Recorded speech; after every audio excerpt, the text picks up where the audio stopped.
Going back to Probe a little bit, or at least the stuff that Probe covered, what do you think of as the connective tissue between the assassinations of these, the sort of four big political assassinations of the 1960s: JFK, RFK, MLK, and Malcolm X? What do you think of as sort of the connective link between those four?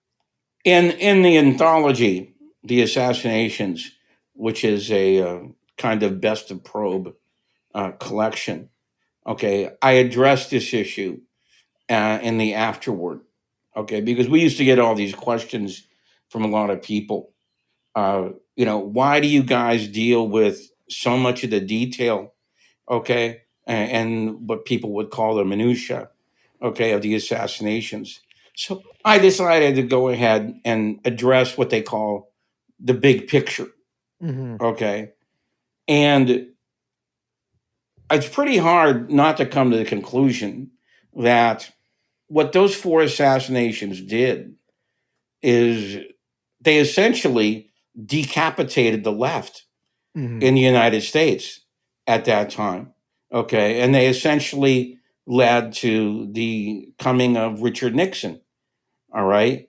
And and if you can believe it, of course, Gerald Ford, who was actually on the Warren Commission. Yeah. Okay. When Nixon was threatened with impeachment, here you had Mr. Cover Up Gerald Ford, okay, actually becoming president.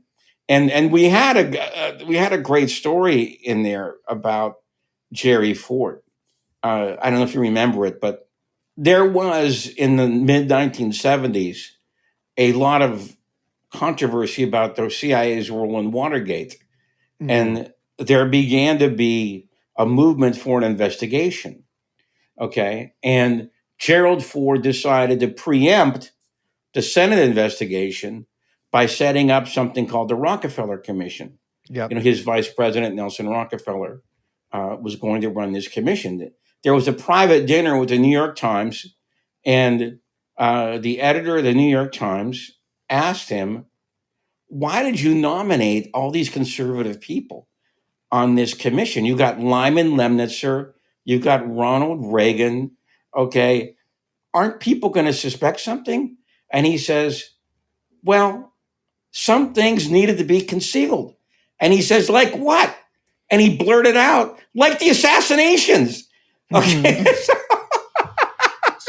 Okay. And so then Bill Colby, who was the director of the CIA at that time. Oh, yeah. Okay. When he heard that, he goes, oh, no. He goes, what he meant, well, he tried to spin the story, of course. And he goes, what he meant was assassinations of foreign leaders, not domestic leaders. Okay. Yeah, okay, of course. So there you have it from the horse's mouth. Okay. Yeah, I think that a lot of people see Watergate as kind of like a separate event or even like a postscript when it seems much more tied in to the kind of, like Brace was saying, these four big assassinations, almost like a wrapping up of a lot of loose ends. Well, there were so many people who crossed over, from the Watergate case with the JFK case. We once did an article about this for Probe, and it was called Deja Vu, 1963 to 1974.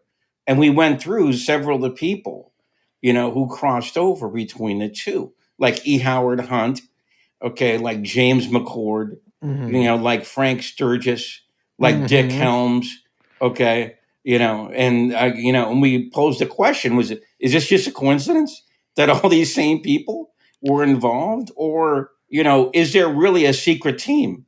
Is there really a shadow government, that manages to surface its head every few years in the United States for these seismic scandals? Yeah, I mean, I think you could like make a little yearbook, really, and it would be, you have everyone's photo there, and it would tell you just all of the, putting all these people in one place would, give you a pretty good picture of, I'd say after World War II up through the election of Reagan, really, Mm-hmm. pretty much have everyone there.